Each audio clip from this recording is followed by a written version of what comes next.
वह कास्टिल की एक शाही राजकुमारी थी, लेकिन बदकिस्मती से समुद्री डाकुओं के हाथ लग गई। अंत में वह ओटोमन साम्राज्य के सुल्तान की दासी बन गई, पर समय के साथ साथ वह खुद को उसी से प्रेम करते हुए पाने लगी। अपने बेचैन दिल को शांत करने के लिए वह पास के गिरजाघर गई, उम्मीद करती कि पादरी उसकी मदद करेगा कोई रास्ता खोजने में। और उस क्षण उसने अपने सच्चे भावनाएं उससे साझा की, लेकिन पादरी उसकी मांग के लिए कुछ नहीं कर सका। वह तो एक साधारण पादरी था, वह ओटोमन साम्राज्य के सुल्तान के खिलाफ कैसे खड़ा हो सकता था। वह केवल इसाबेला को यही सलाह दे सका कि अपने दिल की सुनो। लेकिन जल्द ही उसकी मुलाकातों की खबर इब्राहिम के साथ सुलेमान के कानों तक पहुंच गई। ईर्ष्या ने उसे यह विश्वास दिलाया कि इब्राहिम उसकी औरत को छीनने की कोशिश कर रहा है। गुस्से में उसने इसाबेला को ग्रामीण शिकारगाह में भेज दिया। तब से वह रोज उससे मिलने जाने लगा, लेकिन ये नजदीकियां हुर्रम ने छिपकर देख ली। वह अपनी आंखों पर यकीन नहीं कर पा रही थी। जिस आदमी ने उससे हमेशा प्यार करने की कसम खाई थी, वह इस तरह अपना प्यार दिखा रहा था। उसके पास बस यही बचा था कि कोने में दुबककर असहाय होकर रोती रहे, क्योंकि सुलेमान ही उसके जीने का सहारा था। अगर वह सुलेमान को खो देती तो महल में मछली की तरह तड़पकर जल्दी ही मुरझा जाती। वह अपने कीमती को खो नहीं सकती थी। उसके पास अभी 4 छोटे बच्चे भी थे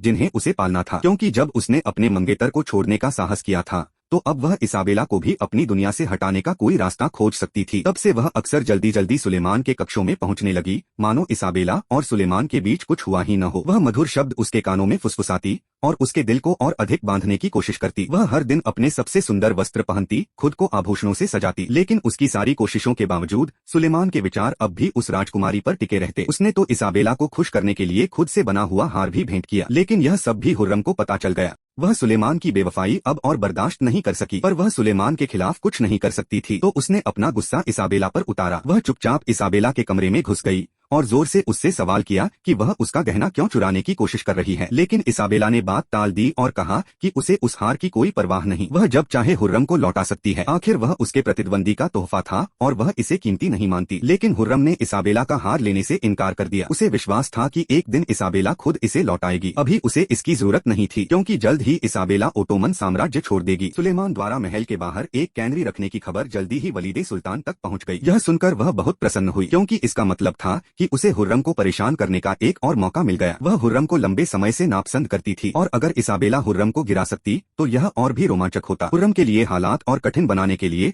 उसने महल में एक भव्य उत्सव का आयोजन किया और हुर्रम को उसमें आमंत्रित किया। जैसे ही हुर्रम उस खुशनुमा माहौल में खो गई, वलीदे ने उस पर एक और गहरी चोट कर दी।